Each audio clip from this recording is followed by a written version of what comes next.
नमस्कार मंडळी, आज मी तुमच्यासोबत शेअर करत आहे एक सुपर हेल्दी डोसा रेसिपी जी मी हस्बंडला लंच बॉक्समध्ये सुद्धा देणार आहे। त्याचं झालं असं की माझी मुलगी लहान आहे तर तिच्यासाठी मी सेरेलॅक बनवते। तर मी नेहमी सेरेलॅक घरीच बनवते, तर मी मिक्स डाळ सेरेलॅक बनवत होती आणि ते बनवताना माझ्या डोक्यात विचार आला की याचा डोसाही बनवून पाहावा कसा होतो।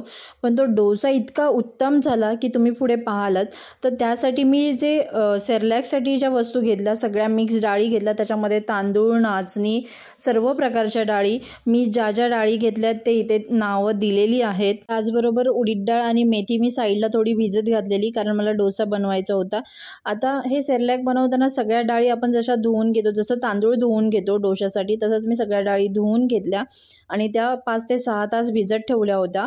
त्याच्याबरोबर उडीद डाळ आणि मेथी सुद्धा मी साईडला भिजत घातली होती। आता हे जे मेजरमेंटने मी डाळी म्हणा किंवा तांदूळ म्हणा घेतलंय, ते मला सेरेलॅक आणि डोसा दोन्ही बनवायचा आहे, या हिशोबाने घेतलंय। तुम्ही जेव्हा ट्राय कराल तेव्हा थोडं कमी क्वांटिटीमध्ये घ्या।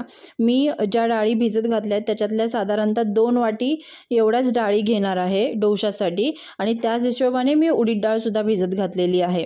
आता हे जे मिश्रण आहे ते सेम जसं आपण डोशाला मिक्सरमध्ये फिरवून घेतो तसंच मी ह्या डाळी सुद्धा मिक्सरमध्ये फिरवून घेणार आहे, उडीद डाळ मिक्सरमध्ये फिरवून घेणार आहे आणि ते आंबवण्यासाठी रात्रभर ठेवून देणार आहे। तुम्ही याच्या आंबोळ्या बनवू शकता, तुम्ही याचे डोसे बनवू शकता, इडल्या बनवू शकता।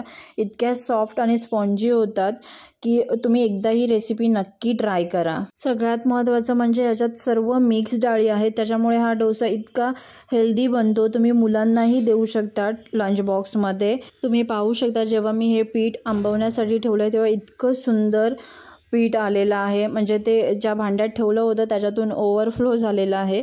आणि त्यामध्ये मी फक्त आणि फक्त मीठ ॲड केलं आहे, थोडंसं पाणी कन्सिस्टन्सीसाठी, कारण मी जे ठेवलेलं ते थोडं जाड होतं, तर त्याच्यामध्ये थोडंसं पाणी घातलं आहे आणि डोसे काढलेत। इतके सुंदर डोसे येतात त्याचे। मी इथे एक दाखवण्यासाठी डोसा काढला आहे। आता याच्यापुढे मी आंबोळ्या काढणार आहे, कारण मला ते टिफिनमध्ये द्यायचं आहे। तर फटाफट मी हस्बंडचा जो लंच बॉक्स आहे तो भरायला स्टार्ट करते। त्याच्यासोबत आंबोळ्यासोबत मी ओल्या नारळाची चटणी बनवली होती तर ती देते।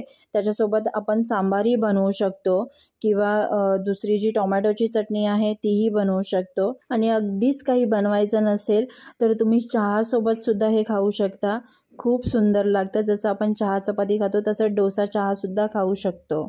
रेसिपी जर आवडली तर लाईक, शेअर, कमेंट करायला विसरू नका। आणि तसंच जर तुम्ही चॅनलवर फर्स्ट टाइम हा व्हिडिओ पाहत असाल तर चॅनलला सबस्क्राईब करायला सुद्धा विसरू नका। पुन्हा भेटू एका नवीन व्हिडिओसोबत, तोपर्यंत बाय बाय।